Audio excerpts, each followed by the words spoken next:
بسم اللہ الرحمن الرحیم۔ السلام علیکم۔ بغداد کے بازار میں ایک حلوائی صبح صبح اپنی دکان سجا رہا تھا کہ ایک فقیر اس کے دکان کے پاس سے گزرا۔ دکاندار نے کہا کہ اے بابا جی آؤ کچھ کھا پی لے۔ فقیر بیٹھ گیا تو حلوائی نے گرم گرم دودھ فقیر کو پیش کیا۔ فقیر نے دودھ پی کر اللہ کا شکر ادا کیا اور اس حلوائی کو کہا کہ بھائی تیرا شکریہ، اور یہ کہہ کر فقیر چل پڑا۔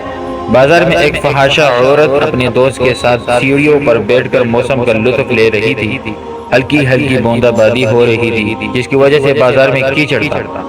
فقیر اپنی موج میں بازار سے گزر رہا تھا کہ فقیر کے چلنے سے ایک چینٹا اڑا اور فحاشہ عورت کے لباس پر گر گیا۔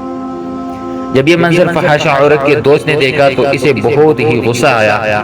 وہ اٹھا اپنی جگہ سے اور فقیر کے منہ پر تھپڑ مارا اور کہا کہ فقیر بنے پھرتے ہو اور تمہیں چلنے پھرنے کی تمیز نہیں ہے۔ فقیر نے ہنس کر آسمان کی طرف دیکھا اور کہا مالک تو بھی بڑا بے نیاز ہے، کہیں سے دودھ پلواتا ہے کہیں سے تھپڑ مرواتا ہے۔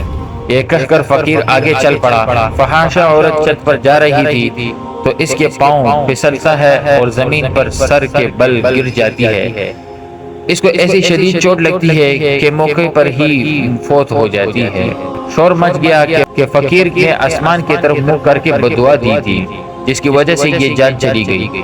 فقیر ابھی بازار کے دوسرے کنارے تک نہیں پہنچ پایا تھا کہ اس فحاشہ عورت کے دوست نے فقیر کو پکڑ لیا اور کہا کہ بڑے فقیر بنے پھرتے ہو، حوصلہ بھی نہیں رکھتے ہو۔ فقیر نے کہا کیا ہوا؟ اس نے کہا کہ تم نے بددعا دی تھی اور عورت کی جان چلی گئی۔ فقیر نے کہا واللہ میں نے تو کوئی بددعا نہیں دی۔ تو اس شخص نے کہا کہ نہیں، تیری ہی بددعا کا کیا درا ہوا ہے۔